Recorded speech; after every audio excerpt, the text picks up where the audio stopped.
Salut la compagnie, on se retrouve aujourd'hui pour la présentation bike check du Reign 1 MX de chez Giant, modèle 2022 de Sébastien Petitjean.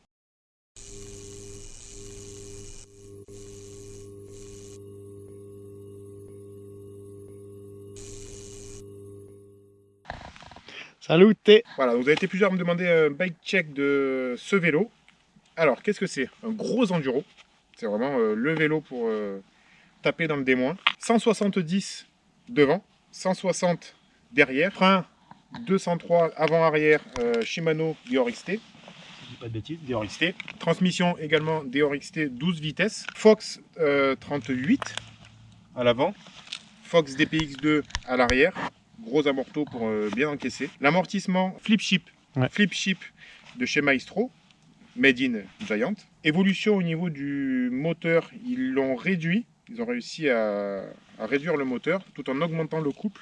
Au lieu de 80, il passe à 85 Nm. Et voilà, donc la spécificité de ce vélo, c'est vraiment le 29 devant et le 27,5 derrière. Pour gagner, en théorie, maniabilité, tout en gagnant la force de passage du 29 devant. Voilà, donc après, on peut encore jouer donc, du coup, avec ce système flip chip qui permet justement d'augmenter l'angle de direction ou de le réduire suivant la position haute ou basse, et d'augmenter ou de rabaisser le boîtier de pédalier pour être plus ou moins haut, plus ou moins bas, qui permet d'avoir une meilleure stabilité et tout le tintouin. Également nouveauté, nouvel écran Giant. Ça copie un peu SP. Le SP a le même principe, je sais qu'ils ont la batterie là, par contre, je crois. Et ici, donc la manette, donc la plus et moins.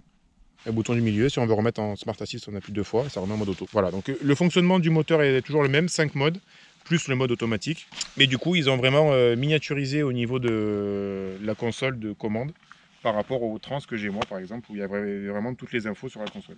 Voilà ce bike check. Encore quelques sorties, parce que ça vient juste de l'avoir pour la prise en main. Il est encore en train de régler, pose de pilotage, etc. pour bien le prendre en main.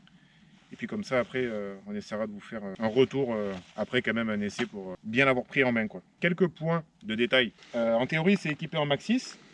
Là, Seb est ambassadeur Michelin, donc il roule avec les Michelin DH34 avant-arrière pour plus de robustesse, parce que les Maxxis, en général, d'entrée de gamme, ils sont un peu friables, on va dire. Tu crèves facilement avec, j'ai vu ça avec le Trans.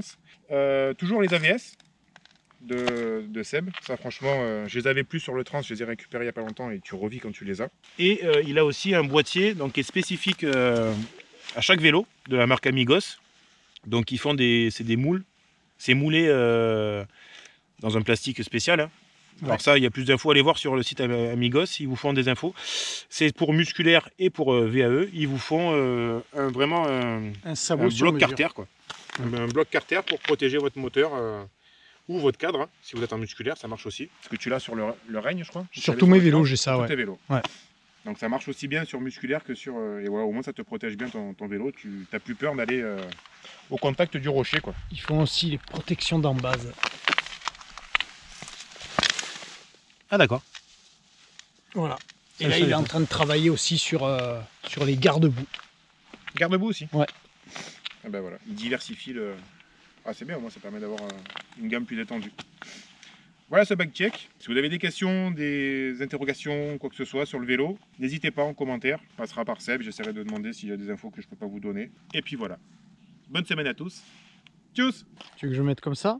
Là je suis pas mal. Ah ouais mais non, mais il y a mon ombre, ça fait crado. Ah tu m'as? Ouais, tu m'as. Tu m'as pas.